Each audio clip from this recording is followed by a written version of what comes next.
Welcome to the Credit Clubhouse, where we take a weekly dive into the world of credit markets, alternative finance, and everything in between. Don't forget to follow the show, rate us, write a review, and share with friends. We're always open to guest or show ideas, so please feel free to reach out anytime. Just todd.anderson@dealcatalyst.io. I encourage you to check out the remainder of Deal Catalyst's 2026 calendar, including ABF 2026, Fund Finance West, moving to Vegas for the first time, and GPLP Secondaries, which is a new addition to the schedule. Listeners can get up to 10% off any ticket to any conference by using the promo code CREDIT at checkout. And now, on to our next episode. This episode is brought to you by Cardo AI, the operating system for asset-based finance and private credit. These markets still run on spreadsheets and siloed systems.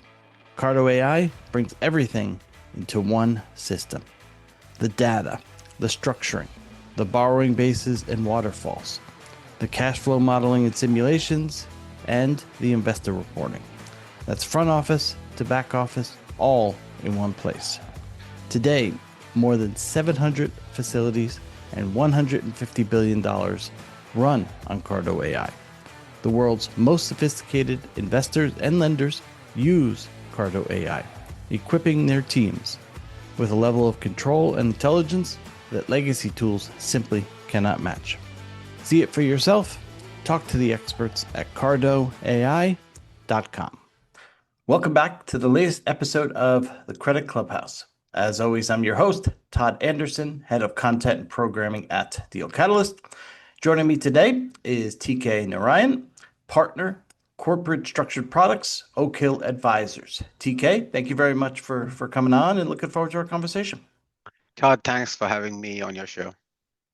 So, it's just so the audience knows, this is also another special episode we're doing. Some of our winners of the CLO Industry Awards, which, as a reminder, were held following our CLO conference in partnership with the LSTA. And so we've interviewed some of our manager winners on the show, and this is one of those special episodes.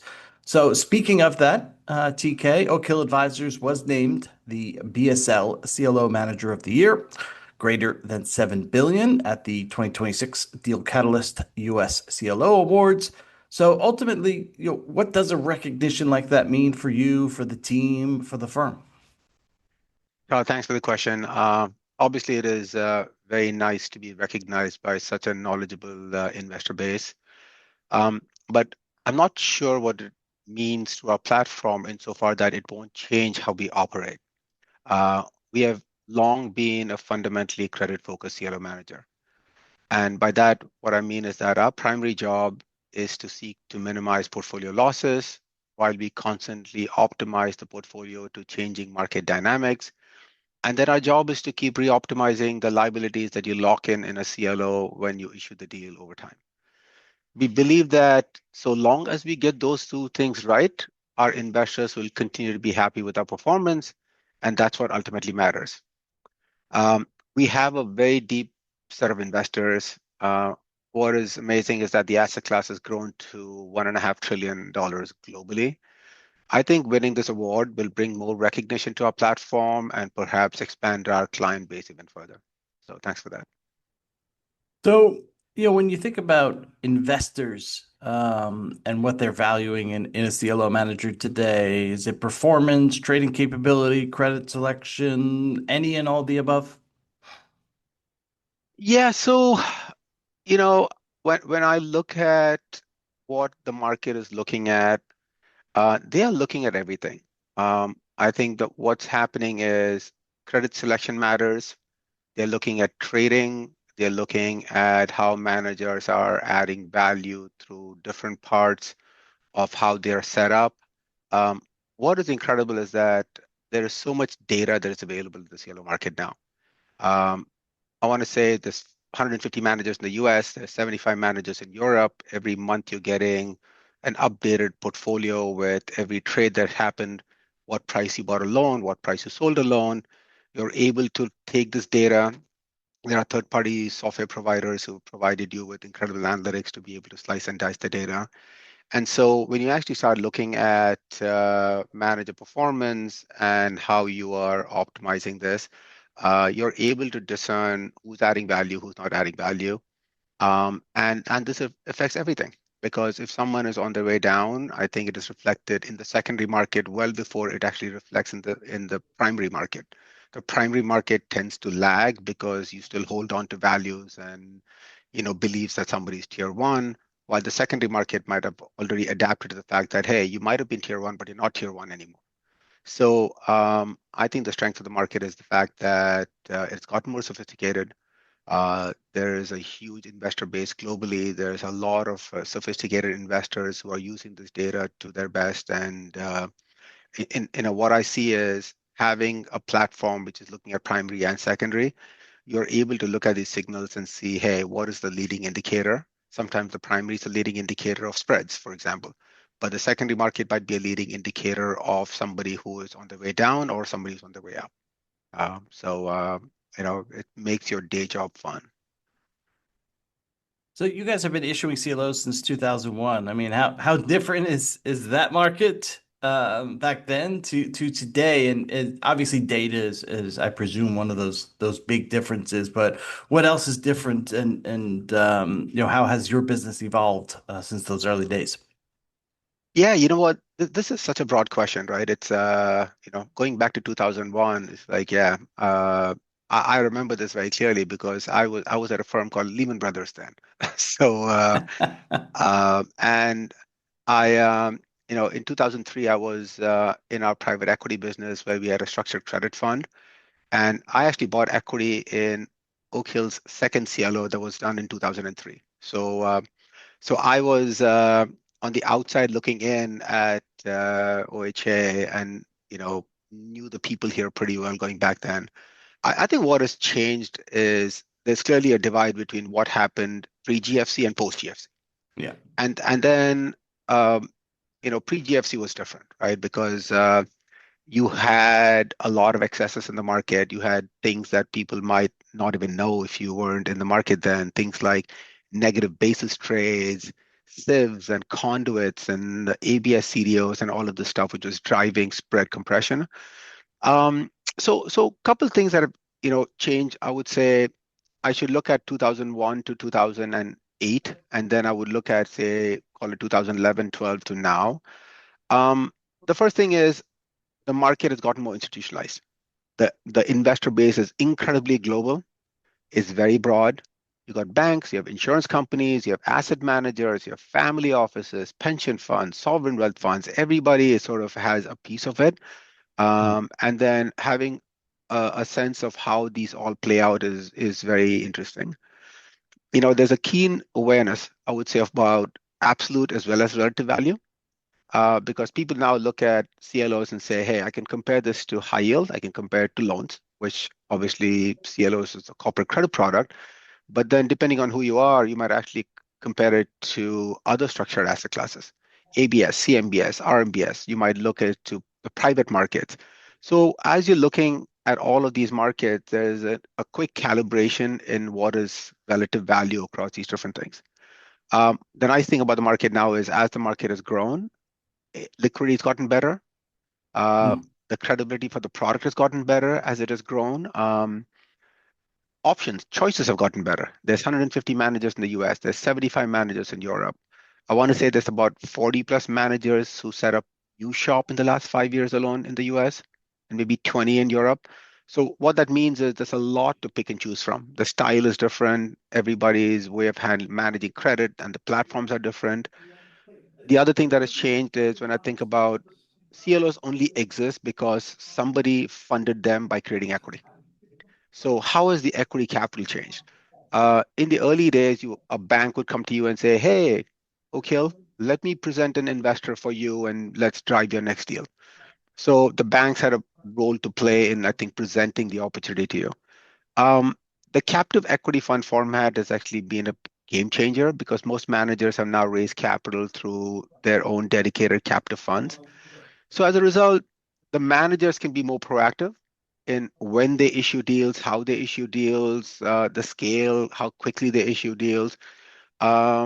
So there's a fundamental aspect to it, there's a technical aspect to it. So understanding the game theory between that is important. The other thing that captive funds have done is some people argue it's a positive, some people argue it's a negative, is by without a doubt, it mitigates vol. When loans get too cheap, Mhm. I think there's a lot of people who just buy it, so you never see loans drop a lot. But again, it forces you to be active and nimble and execute. The the one other thing I would point out is that the structures are different. Um, pre GFC structures were more levered. They were, you needed a lot less equity then. Um, the structures were longer. The reinvestment periods were 7 years long. They're now 5.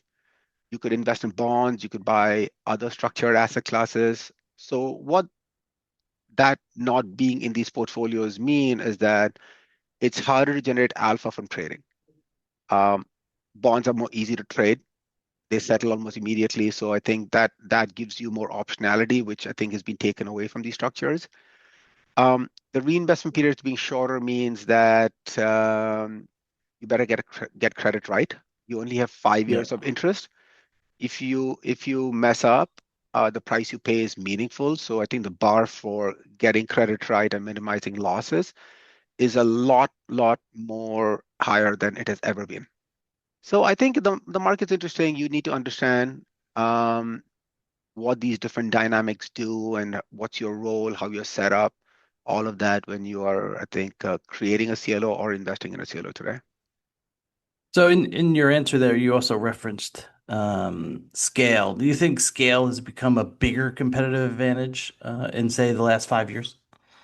Um, I want to say yes, but the real answer is it depends, because, you know, um, we believe that a well-run CLO shop needs to understand scale to properly cover the universe of credits. Mm. There's close to 1,400, 1,500 unique issuers to pick and choose from. So in the US, that's in the US. Europe is a smaller hunting ground, but let's just focus on the US market for now. So if you have 1,500 issuers to choose from, there's a lot of different ways in which you can pick and choose your portfolios. You can be selective, you can build high quality portfolios.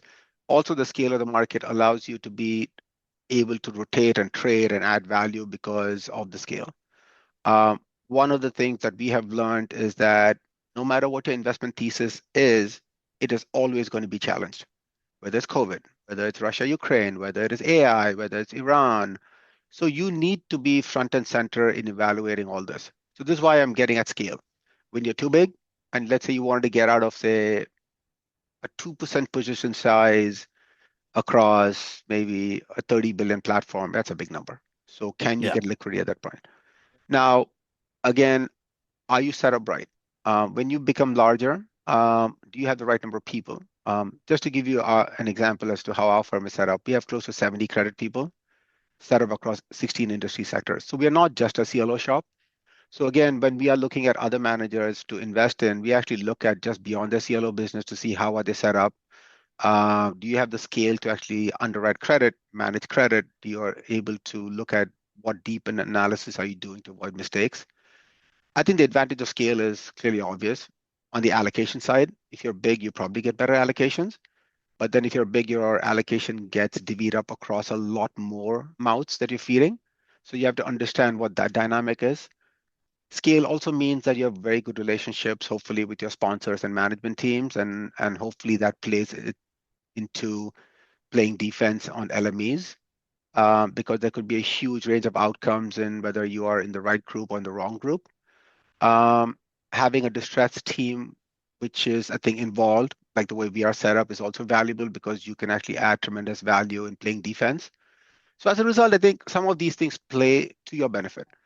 The counter to that is that obviously when you get too big, when you're too focused on AUM growth and issuance, um, you start seeing people actually underperform because you now have a loss of discipline on the credit side, or more importantly, even the liability management side.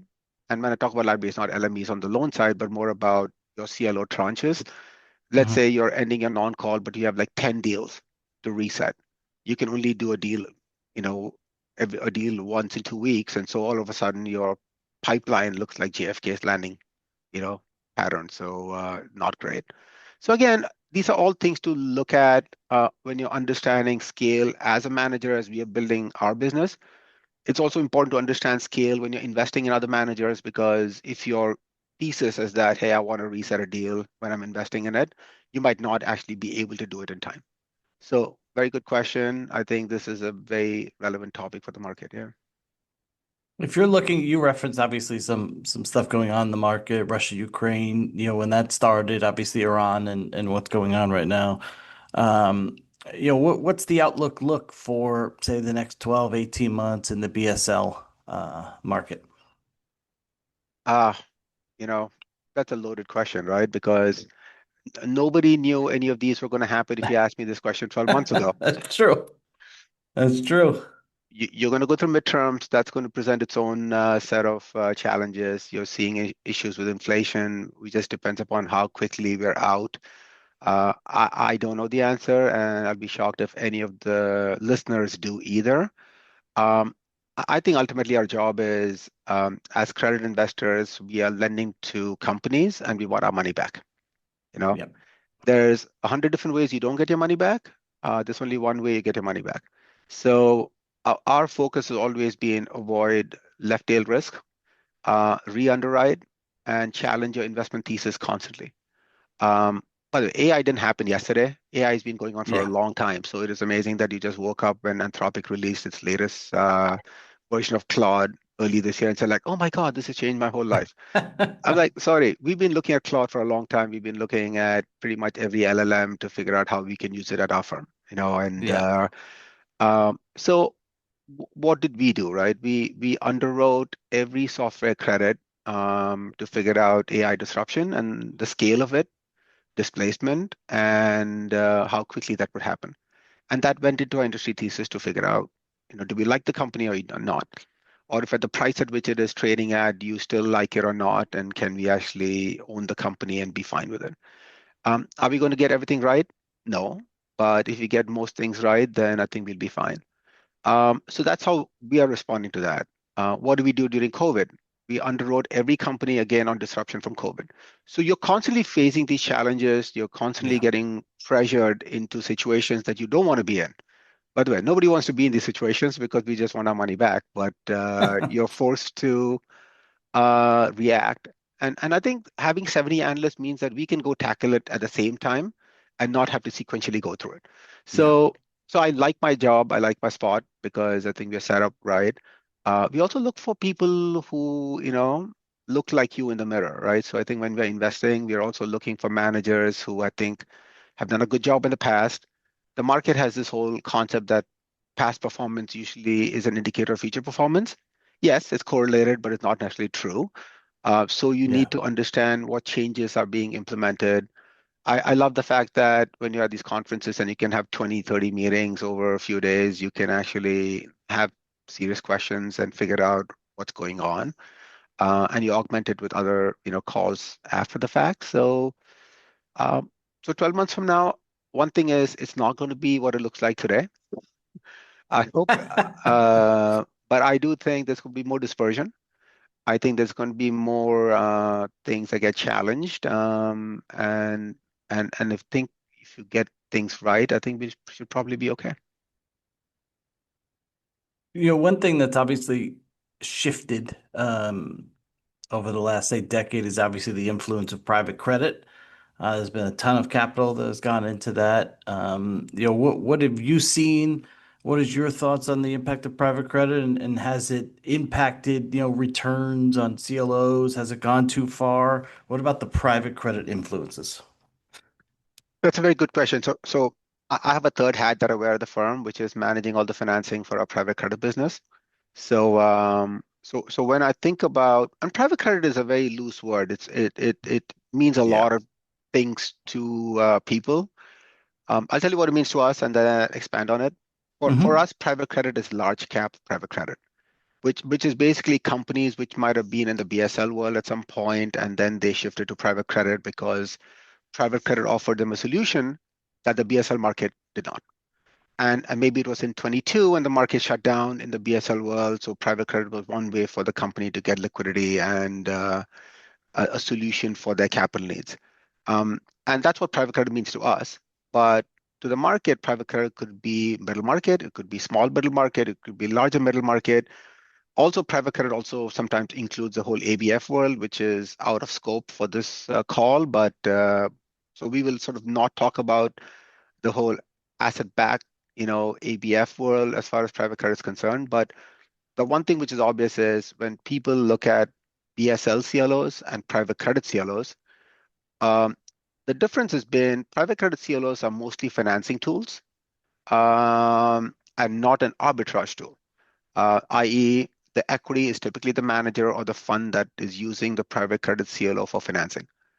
And the private credit CLO is usually an alternative to an ABL, an asset-based loan that was used to finance a BDC or an SMA. So on a look-through basis, what you're seeing is a portfolio which could be chunky and have 50 names to 100 names, maybe even larger. Some combination of lower middle market, upper middle market, or large cap BSL. The second thing that people look at and evaluate is, hey, AAAs are AAAs, right? So, hey, what am I getting paid? So in the BSL world, if you're getting paid 120 basis points for a AAA CLO tranche, and in the private credit world, you're getting 145, 150, that's 25, 30 basis points. So there has been a lot of capital that is flown into the private credit CLO world, partly because these have done well. Losses have been low, the attachment points are higher, you're getting more spread. What are you giving up? Liquidity. That market is smaller, less liquid. It's a little Yeah. bit more of a buy and hold market. And if I look at the size of that market, it's almost 200 billion now. BSL, CLO, US is about $1 trillion. Private credit is 200 billion. The European CLO market is 300 billion. So the private credit US CLO market is catching up to what the entire European CLO market looks like. So I don't think everybody is a big buyer. A lot of insurance companies and banks and traditional CLO buyers at the IG part of the stack have been adding private credit CLOs to augment their BSL exposure and pick up spread. I think that market is going to continue to grow. And when I think about what private credit is to OHA, almost half of these companies that we have in private credit form were BSL companies that we lent to. And we've known these companies for 20 plus years. So I think they are fungible from a risk perspective. And the devil's in the details, so you need to understand when you're buying, what is the liquidity, what does the profile look like, who's the GP, what is the financing need, what does the structure of these look like? If it's in a BDC that is facing redemptions, what does that mean? So I think there's a lot of questions to be asked about the investment as well. But it's safe to say these are bankruptcy remote SPVs, and your collateral is secure. So there you go. Well, you've referenced it a couple of times through our conversation, the kind of diversified nature of the buyers today. You've referenced banks, insurance companies, and just a minute ago. What does the full spectrum of investors look like? And is there any particular sec piece of the capital stack that is kind of most in demand today? Obviously, before you referenced the captive equity being a game changer, but what are investors, kind of keying on today? Sure. I'll start top down so that way you get a Sure. flavor for the investor base looks like, right? So the AAA investor base, I would say that the investor base broadly has not changed in the last 10-ish years. There has been some changes around which are positives in my mind. The typical AAA investor base is typically the global banks, whether it's the US banks, whether it's the Japanese banks. Obviously, Yeah. European banks, I think, are more subject to risk retention rules, and not all CLOs are. And those banks have continued to grow and be a steady source of demand for AAAs. One of the changes has been the loan format AAA investor base. The loan format AAA, which is mostly banks and which are held in their hold to maturity books, have been steady and growing, and I think have been good for the market. The one big change at the top of the capital stack has been the ETFs. Um, if I look back 5 years ago, the ETF AUM was a couple billion tops, you know, less than five. If I look at what it is today, I would say it is north of 45 billion. And most of it is AAA. There are a few MEZ ETFs, but that's a much smaller market than the AAA investor base. Now, at 45 billion, this is amongst the largest buyers of AAAs in the world. So this has been a welcome change, one. Number two, what I like is it provides liquidity in the market. It also provides a way for investors to access the asset class if you're not an institutional buyer. Yep. If you're, a retail investor, you want the floating rate nature of the asset class, whether you're a tax exempt or non-tax, or a taxable investor, you can do the math and figure out what you end up with. But there's been a lot of demand for, the larger ETFs. What I also like is we haven't had meaningful vol, but we've had enough to test these out. So they have weathered this recent vol pretty well, whether it was AI, whether it is Iran, and you've seen that the nature of these ETFs is such that if you get, dislocated from NAV, the create and redeem desks at the banks can compress that. You can either redeem it and get bonds back if it is trading too low, or vice versa. You can actually contribute and then get shares in exchange. So that I think is a good concept because it actually helps validate the asset class. Now, when I go below the AAA, the non AAA IG mezzanine is mostly an insurance product. Insurance companies are constantly looking at what the NAIC charges are, what the capital Yeah. charges are, and the recent NAIC changes are probably going to help increase demand for insurance capital for this. We do see asset managers who manage capital on behalf of smaller insurance companies also active, but when you look through their holdings, which is pretty public, that you can see that is ultimately them managing on behalf of insurance companies. Now, when I go below that to the non-IG part of the mess, which is mainly the double B tranche, what I find is it is mostly an asset manager product. Got it. They're either managing capital for large institutions behind them, or to a limited basis, you see interval funds or mezzanine funds and so on. And I think what I think has changed is that as the market has grown, I still remember like 10 years ago, I would walk into a meeting and I still had to explain to people like, hey, no, no, these are not ABS CDOs. This is not any of that. I don't get that anymore. Investors understand the market. There's a broadening acceptance of the asset class. Investors are more curious about saying, hey, manager A versus B, tell me what you like, what you don't. And this is whether I'm in Asia, Australia, and doesn't matter where it is, but there has been a lot of acceptance for the asset class and it's much broader. Um, and we talked a little bit about the equity dynamic. I would say that 2016, 2017 was sort of a game change for the asset class because when risk retention rules kicked in, a lot of sovereign wealth funds, pension funds, longer lockup clients started seeing the benefit of having locked up longer term views on CLO equity and started allocating the asset class. I want to say there is a ton of capital, north of 10 billion that has been raised in captive equity fund format. I would say there's more than 60 managers who have dedicated pools of capital to fund their issuance. And and and that's sticky. So I think when it's sticky Yeah. capital, I think you find that you're able to be a little bit more deliberate about issuance. So I think that's the nature of the investor base from top to bottom. A couple more questions before we get to some fun questions and wrap up. Obviously, you referenced AI before, but I'm curious, AI on the CLO market itself. Do you think there's a material next phase of CLOs coming that is more tech driven, that is, AI can help either with efficiencies internally or with inefficiencies in the market? Like, what impact do you think AI has when it comes to the CLO process? Yeah, it's a great question because everybody is incorporating AI into their framework in many ways, right? And you ask 10 people, they have 10 different ideas and they're going to try to figure out what to do. Yeah. I'm an engineer by training, and I am like embraced AI like nobody else in all parts of our business. I think of AI as an analyst on the desk. Um, AI can't replace people, but I think if you can train AI just like you would train your analysts and educate them, I think they can operate at an efficiency and come back to you with responses at a speed which is phenomenal. But you get what you put into it. So that's the most important thing Yeah. you got to understand. The more you put into it, the more you train it, the more you educate it, the better will be your output. It's like a search engine, right? If you just search something which is very high level, you're going to get a lot of noise. To get real signal, you have to actually be very deliberate. You have to go through a process and do it.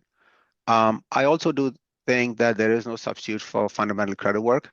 So for us, probably AI is something that augments our fundamental credit analysis and helps our analysts becoming a lot more efficient.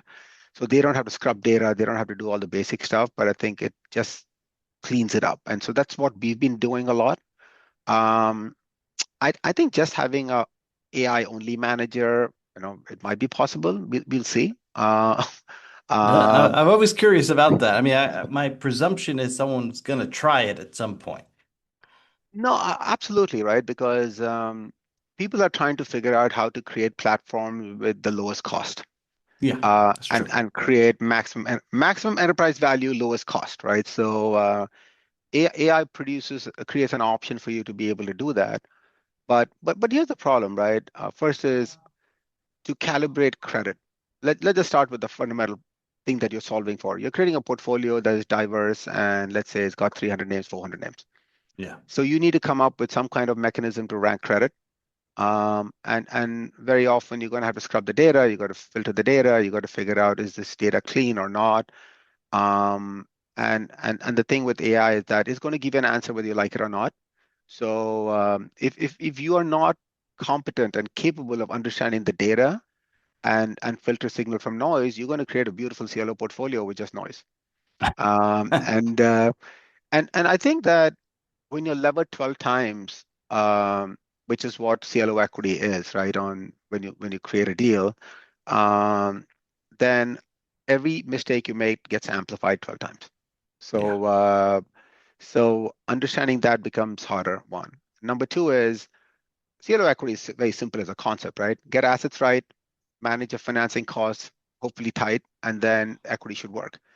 You probably end up having to pay more on your financing costs, and because people will have a harder time underwriting you and will want to get paid some kind of illiquidity premium or complexity premium for establishing a new shop which doesn't have a deep yeah. bench. So I'll be curious. There's already one manager out there who uses data-driven process to rank credit. But it's new. People get measured over time and over cycles. So I'll be curious to see, um, is the goal to be better than the average, or the goal is to be the best? So I think you start with your objective function. If you Yeah. if you're getting out of bed to be the best, that might not be the same reason why you're trying to Yeah. set up the manager. Yeah. So we have just a couple minutes left. I always like to end episodes with a bit lighter, more fun questions. So, do you have a favorite sports team and or hobby? Yeah. Go Eagles. Yeah, I went to school in Philadelphia. I was born All in right. India. My first flight was to Philly, so I support all the Philly teams. Yeah. There you go. One surprising thing about yourself. Um, I've only taken one finance course in my entire life, Principles of Economics as a freshman. That's it. E- Interesting. Everything else was on the job. One book that you'd recommend reading. You know what? I find myself more podcasting than reading these So one days. podcast then for a I recommendation, I other I than love this one, obviously. I love your podcast again. So I love the A16Z show. Yep, that is a good one. It's yeah. Most exciting part of your job. You know what? It has to be the people. I think if you surround yourself with the best, every day you're learning something new because they're just throwing things at you and challenge you, and there is no replacement for exponential learning without the people around you. So, And then final question, it doesn't have to be market related, just one prediction for the next 12 months. You already gave us a sense of the CLO market, but one prediction from you for the next 12 months. oh my God, it's that's a tough one given what we're going through right now, right? But I know that it is not going to be the same as today. Yeah, I know that's a cop out, but That's a funny one. That's a funny one. TK, thank you.